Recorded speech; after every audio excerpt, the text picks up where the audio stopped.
Who am I and who are you really? What does it actually mean to be myself in a world that constantly tells me who I should be? To be who you really are in a world that's constantly surrounded by cultural influences, parental influences, friends, social, dietary, there's so many things that could influence who you are. And what does it really mean to be you? In psychology, we haven't really termed this. However, I am only a student, I'm not a psychologist, and I have a big love for spirituality also, hence why I made this channel. Goals, motivations, and belonging are what really makes us who we are.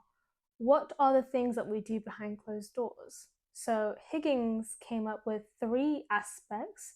This is the theory of self-discrepancy. You have the ideal self, which is the ideal version of yourself that you want to be like, the one that you mesmerize and the one that you want to kind of look up to and admire. And you have the ought to be self, which is how you want others to see you and how others expect you to be also. And you have the actual self. This is the one that is more you. Behind closed doors, what do you do? How do you behave? What goals do you have? What achievements and belonging goals do you have for yourself, basically? A lot of who we are is surrounded by social needs. There's a lot of theories around what we want from others and what others expect of us and our goals around that. It's funny how your form of self and who you are really changes depending on the social norms and the cultural norms. So today it might be cool to be a very eccentric person, you know? And then the next, in a different social norm, that might not be cool. And would that be something that you still follow? And would you even be in a situation where you are eccentric anyway if it's not encouraged? A lot of who we are is usually made up by our social societies. Is online self even real? We are constantly online, and the way that we interact with people is changing dramatically because we're very adapted to using the phone now. You do a lot of things online. Online, there's a whole world online, and there's some really good reasons why some people should be online. I saw somebody that learned English from Madagascar the other day, and he's helping travelers. He did that all for free on YouTube. The gun isn't what kills people, it's people that use the gun to kill people. However, how we perceive ourselves, how we compare ourselves online to other people, how we are cultivating this new social norm of being online and being this type of person, it's no longer about your cultural influences. If anything, cultural influences are, in some cases in the West, kind of deterring away. In psychology, we have a term called upwards comparisons and downwards comparisons. Downwards comparing yourself, you're comparing yourself to people, their photo's worse than yours. So my photo's better, so I'm going to post it. You know, you're constantly comparing yourself to people who are below you in a way. But this is, of course, how you idolize it, because is anyone below you anyway? No. On this channel, we are very loving and we're all about empathy and love, and nobody is above or below anyone. And then the upward comparison is when you are comparing yourself to people who you deem to be higher in a social class or in any form that you perceive to be higher. So you think your self-expression is not necessarily rewarded or like is worth being where it needs to be if you want to be online. Spiritually, you are denying yourself of self-expression when you comparing who you are to realities of people who are very much idolized on the internet. Everybody has a life, everybody has lessons to go through on this planet. Nobody's life is perfect. To imagine that people's lives are so amazing and you should constrict yourself from self-expression, kind of block your solar chakra expression, joy, unshameful based actions can be very much like hyperactivity or no activity at all. So you want the balance where it's okay for you to take a break. Be so inspired that you take actions without the hesitation of fear or how some people might perceive you. Who am I versus who I think I should be? Something that you're going to have to explore on your own because it's a journey. Everything's a journey, unfortunately, especially on this channel. We're very familiar with journey now. There's a reason why we're here, right? We want a journey out of it. We don't want quick solutions. However, not knowing who you are does mean you are going to have some sort of ego death I am very pro plant medicine if it's used holistically. However, let's say you haven't got access, which I didn't have access for a long time, to recognize what is working and what isn't working. Like I said, who you are will always change. That's just something that's very fluid because we are fluid souls. We change, go into shapes, leave the shapes. We're shapeless. Like we morph and change all the time. So there's no point in trying to identify who you are and put yourself in a rigid box. That's also where the ego comes in and tells you, oh, you're a healthy person now. You stick to your matcha lattes and all of that. At the core, we're all souls who are creative based. Creativity is in and out and it flows like water. It does not sit in a certain box and stay in it for life. But there's no point in you trying to tell yourself, okay, A-T to Z, this is who I am now and this is who I'm going to stick to. This is all going to align with my ambitions, my goals. When you are achieving goals, sense of belonging or social connections, they're always changing. Your goals will always change because you have to adapt. There's lessons that you now learn that you didn't know about when you started the list. I'm sure nobody's doing this anyway, but I'm saying this because we subconsciously do this all the time. I went camping. I saw a lot of people just having such a good time camping. And for me, it's not one of those who I am aspects. I only went camping just because it was a stop to get to a nice destination. So while we were camping for the night, I was like, I don't know why there's women doing this. Okay, I see the men associated with being so practical and whatever, they don't care about hygiene, but I saw the females doing it too, and I was like, how are they doing it and I can't do it? That's not who I am, and it never will be who I am.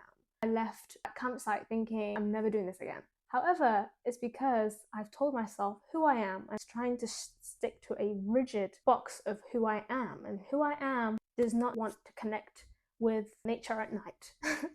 But I realized that's me casting myself out, even though I want to belong so badly. This is something I do want, so why am I casting myself out of this task? That's because I've associated myself with a certain aspect, and for me to grow, I had to change how I perceive myself. And instead of putting myself in a rigid box, I have to allow myself to have new interests. So who you are will always change constantly, and that was my point. Don't let the ego get in the way, because the ego is only here to protect you. And honestly, some of us need protection. What happens when they do not align? Fully express who you are without any judgments. And for you to be successful, unfortunately, adaptation is one of the pillars. You have to adapt. Learn and adapt. Notice what you like, notice what you don't like, notice what works, what no longer works. Aligning just means noticing how you feel about how you're perceiving yourself, how others perceive you, and does that really matter to you? That how others perceive you should shape who you are. To a certain point, if your goal is social connections, that will matter. As much as we want to be like, you should be who you are and leave people to do whatever they want to do, to a certain degree, we should technically care, especially if our goal is social connection. Align your egoic self to the spiritual self. Spiritual self is very ungrounded, in my opinion, idealistic. You do need a bit of that ego sometimes to drive you to destinations. To ground yourself and to be just a part of life, that needs a bit of the ideal self. You need to be trying to achieve a certain goal. However, you have to try and integrate that into the actual self as much as possible. Why is it so painful when I'm not my expected self or ideal self? Why does it hurt so much? When we are aspiring to be a certain way, our shame, our guilt, our anxiety, and all the emotions that have ever held us back, like fear or past memories like trauma, will always get in the way of you trying to get to a certain ending of who you are trying to be. Even if it's not conscious, a lot of our actions are subconscious. That means you might not necessarily be aware of why you're not getting to that sort of person or who you want to be, this new rebrand, ideal self that you're trying to reach. Because, like I said, people change all the time and it's okay to transform, and you do not have to be stuck to one way of being. So when we are trying to morph into a different existence or a different life or a different form, which is a very exciting moment and journey because it's a new self-learning opportunity. But when we are going on that journey, we'll always have to deal with blocks of grief, fear, guilt, shame. What stopped you from not getting there in the first place? Was it a sense of, if I go ahead with this, I might have a lot more pleasure in my life, so that's a bit more guilt. If I go with this, then people might think I'm selfish, putting myself first is seen as selfish. That's very much shame based. You deserve to be seen. And fear of losing people and all of that really aligns with the chakra system. So you can do some chakra work, or you can just meditate, or you can allow yourself to journal, or anything that supports your self-healing journey. And a lot of self-love and self-compassion. Like I said to my sister, we are born good. The old idea of like, it's a very romantic way of looking at life, but we are honestly born good, especially with a spiritual background on this channel.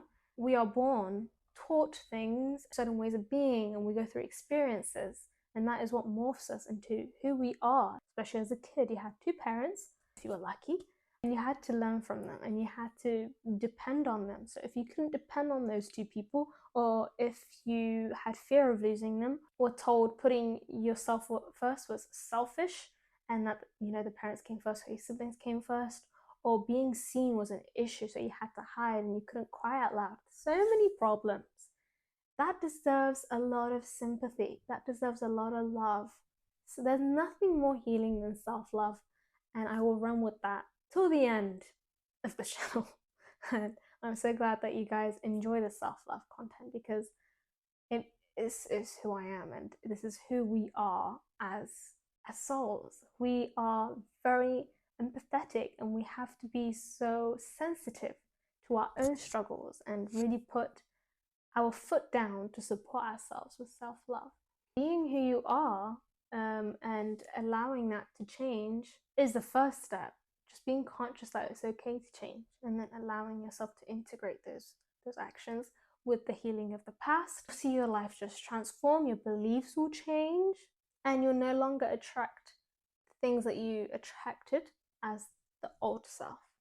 And it's a beautiful journey. I think it's okay to change. However, do it with self-compassion and be who you are really, because there's only one of you, and that's all we have.